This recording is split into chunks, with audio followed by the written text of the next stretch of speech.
can do that. You guys get to pair up again. You know, we were here. It was 2 years ago actually that you were here, and the bromance seems to continue. You guys apparently are able to work very well together.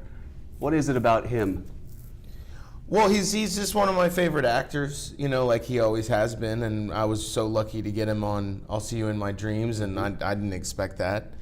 And then I was very happily discovered that he's also one of my favorite people, just as a human being and a friend and someone that's, you know, there for me like any friend is, and we've just grown closer over the years, and I wanted to write this for Sam. When people say, when they ask about where does a movie come from or where does the idea come from, this was very simple. Mark Bash, my co-writer, and I wanted to write a movie for Sam Elliott. That was it. Yeah. I just admire the guy, and I find him incredibly watchable. I love to be around him. I love to collaborate with him, and simple as that. I just wanted to give the world 90 minutes of Sam Elliott. It's pretty simple. Yeah. I'm glad you did. Yeah. What is it like when you hear somebody say that that's what they want to do with a film? I have never had anybody write a film for me. So I think on some level that's got to be, for lack of a better word, a dream for any actor, that somebody cares enough for them to write a screenplay for them. I've had people write parts for me, but never a screenplay. You know, I was dumbfounded when I got the treatment, to be honest with you. I was like wanting more, like immediately. You know, I didn't really expect that this was going to come along. I got to know Brett in doing a lot of traveling on I'll See You in My Dreams. And drinking. Got to be very close to him on many levels, I think. Yep. Consider him a dear friend. And it's an incredible thing, you know. I mean, it's one thing just to have a nice script and all that, but I consider Brett like an incredible filmmaker in general. Yeah, I was going to gush that one out too. I think he's actually one of the most talented filmmakers there is. And I think on some level that, I don't know, I'm hoping, I'm not even going to say it. I just feel like something's brewing and something's about to change for Brett, and I hope I'm right.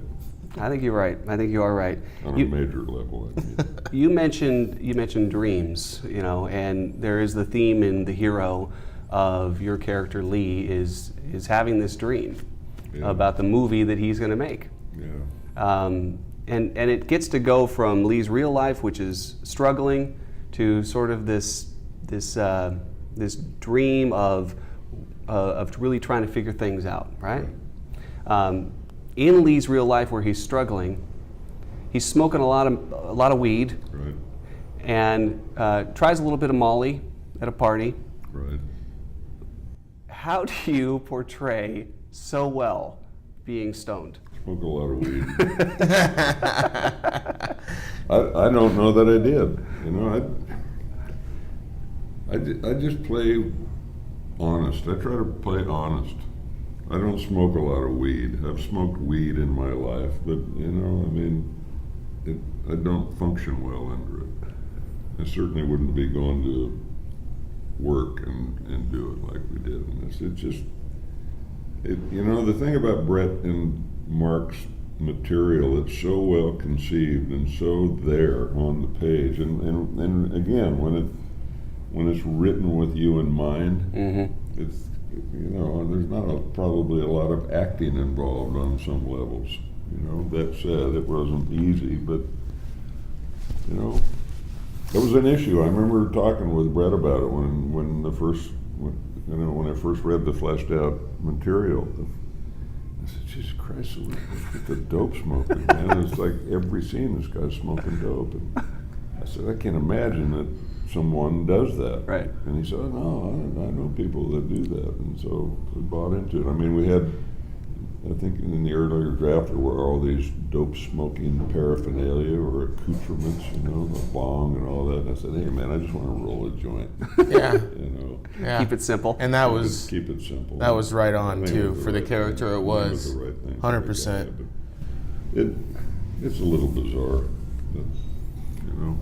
Yeah. No, Sam Sam just took direction really well. I mean, Sam's never done like Molly or MD. Like, no, and I was just remember giving him that direction on set, and it's very subtle. It can't be something that's overdone or overcooked, and it comes off Corny. as like a goof thing, or it's something that turns into a Will Ferrell movie, which is great, but that's not the movie we're making. Right. So I wanted to make sure it was just enough. And Sam, I remember doing the first take with him where the Molly sort of drops, and I just remember going, how does he do that? Yeah. I remember Rob laughing. He laughed. He started shaking the camera, and it ruined the take because of how good Sam was. Because he's, oh, hello, and it's just a joy when you work with, when he gets something like that. It's a surprise, and it's fun, and yeah.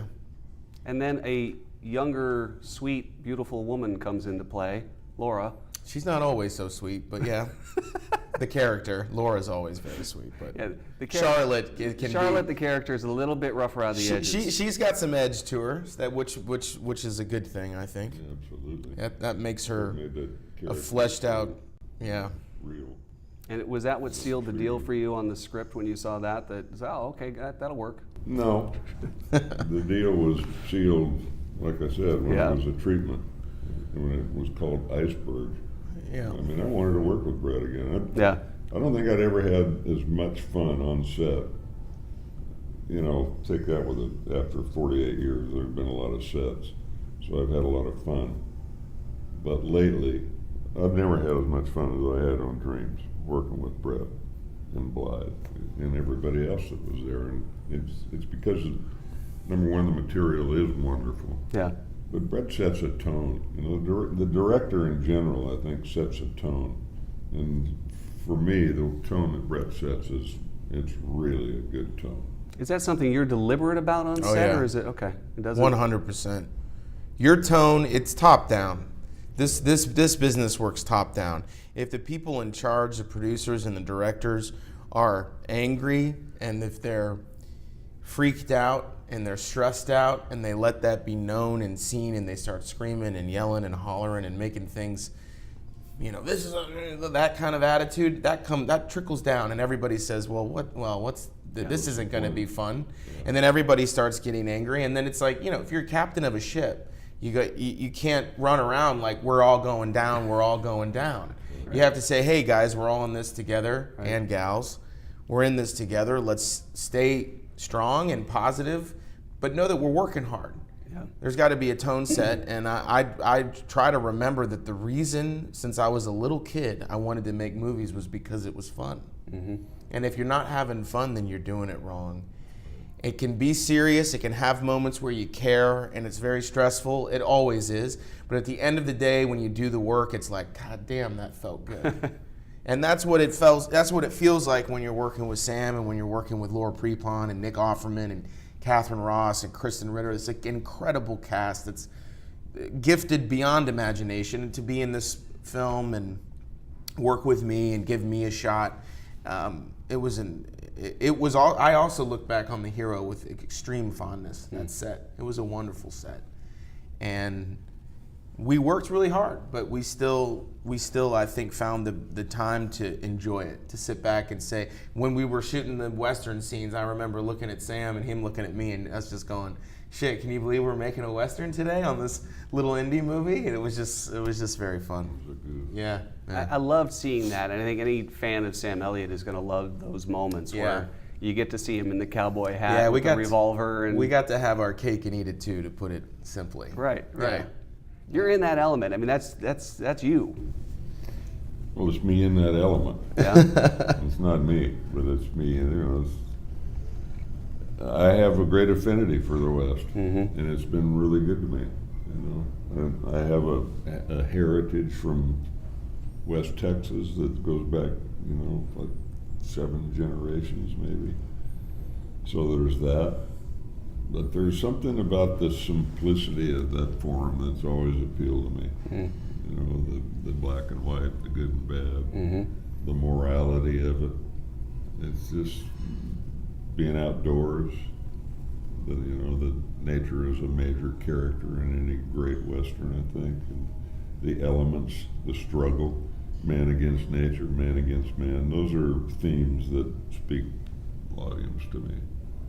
The very beginning of the movie, you're doing voiceover, Yeah, And- that's one of my favorite beats right there. Oh, I love it. And, I've done some voiceover. I've been in the booth. I've had the guy on the other side of the glass say, "Can you do one more? Can you just do one more?" Yeah. I've been the guy on the other side of the glass. Asking for one more. I did a session with Don LaFontaine. Right. Hey, you remember him, the big Yeah. movie trailer voice? Of course. And he went through the script masterfully, first take. You got it. There Yeah, was yeah. nothing wrong with it. Yeah. It was about a 35-second session that was $1,000 over an ISDN line. And I said, "Thank you, Don. Could you just do one more?" And he did. He did the thing. Was there something wrong with that one? So watching that, it was so much fun to see. You do a lot of voiceover. Taking that to the screen and playing that as part of your character must have been fun. It was fun. It was one of the things about Lee that was, close to me. I mean, there's a number of things about the character that are so far afield, like the dope smoking and Yeah. the drug thing, that there's no connection. But the voiceover thing was, and it's kind of dear to my heart on some level because it's been so good to me, and I have some recollections there that I'm as proud of as anything I do on film in a different light, given that it's commercial. But it was fun. I'll tell you, I've only seen this film once. I saw it at Sundance, and I didn't want to see it prior to that because I wanted to see it with a loaded audience. Yeah. And my concern was that it's such a kind of a dark tale in so many respects that it wasn't going to be funny. And that's why I say it's one of my favorite pieces is that opening, because they laugh like hell. They really laugh. They do, and it sets the tone. Wow. Yeah. Thank goodness. And the movie ends on a laugh, which is a rare thing. People are. I've seen it because I'm in there watching at the film festivals, and at the end to do the Q&A. So I see people wiping their tears like this because I can see the light of the movie hitting them, and they're kind of putting it together. And then I don't want to ruin it for your audience, but then the last scene comes up and they all laugh through their tears, and we end the movie. And I say, man, that's all I want to get out of it. That's everything that I want. That has to feel amazing. I mean, look, if you're making this film deals with some serious things, there's no doubt about it, but it isn't a bummer to watch. Yeah, it goes there, it's dramatic, it deals with some very serious stuff that I think most people find relatable, by the way. It isn't some dark thing just to be dark. It isn't miserable people being miserable for misery's sake. Yeah, it's real. It's real. It's people seeking redemption and trying to be better and trying to connect with their loved ones. And that stuff is everything we can, people can relate to that.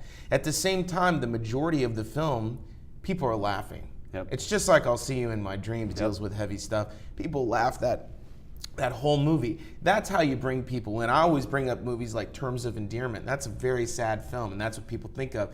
Watch that movie again, you'll laugh for about an hour and a half of that movie. Yeah. It is hilarious. That is how you bring an audience in. About Schmidt is another great example. Like, bring people in, and then you can have them. That and laughter and humanity, because life is not one tone. It's not like life is always sad or always funny or always an action film or whatever. There are moments of all sorts of things, and I think if you can balance that and bring that in and weave that reality into your piece, that's the best case scenario. And at least that's the kinds of films that Mark and I write, and it's definitely the kinds of films that I like. You could categorize this as a drama, but a lot of it plays out like a comedy. And I love hearing the laughs and hearing, that means people are connected. It means they're listening. Yeah. And the hero, at the end of the day, I make films that connect with people, but they're entertaining. If they're not entertaining, then what the hell am I doing? Yeah. I believe in that word, in that E word. I believe in entertainment. But when we talk about balancing the humor with that real life message, and you mentioned the tears at the end, you got my tweet the other day. Yeah, I made you cry. Yeah, you did make me cry. Man It did. tears. It was total man tears. That's what the hashtag was. You guys tweet? He just tweeted. Listen, your character is on the phone all the time. film. I tweeted about the Oh film. yeah, you have to tweet, Sam.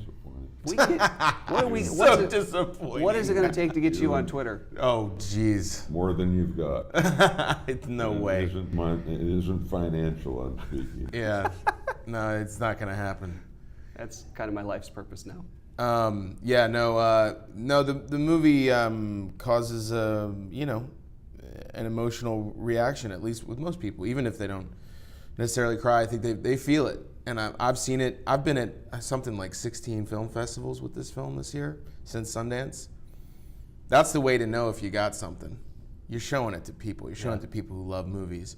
People in Cleveland, people in Seattle, people in Dallas, people in Sarasota, Florida, Nashville, and you go there and you show the film to people and you see how it plays. And I'm really moved by it. I feel like people get it and they love it, and it's a solid piece of entertainment that makes them. Someone came up to me, a young guy, after seeing it, and he said, I just called my parents. He had tears in his eyes. He said, I just called my parents and just wanted to tell them how much I love them. That's amazing. Yeah, winner. I mean, what it doesn't. It just made him think about his parents. Yeah. And made him say, you know what? I just wanted to call and say, I wish I'd talked to you guys more. That's pretty much all you can ask for when you make a film, So, I'm really proud of this film. I'm really proud of Sam's performance. I can't wait to kind of unleash it. Yeah. Onto the world, and it's the movie that no matter what happens, it's the movie that I set out to make. I don't know that many people can say, when I look at it, I'm like, that's exactly what I wanted to do. So good or bad or reviews or not or whatever, it's exactly what I wanted to do, and here we are sitting here, and I'm with one of my best friends, and it's all good. It's so awesome, Yeah. you guys. Congratulations, the hero, Sam Elliott, Brett Haley. Thanks, See Scott. you again. We appreciate it, man. Let's go get some cocktails, shall we? Yeah, let's get that Bloody Mary. Fire one up. Yeah.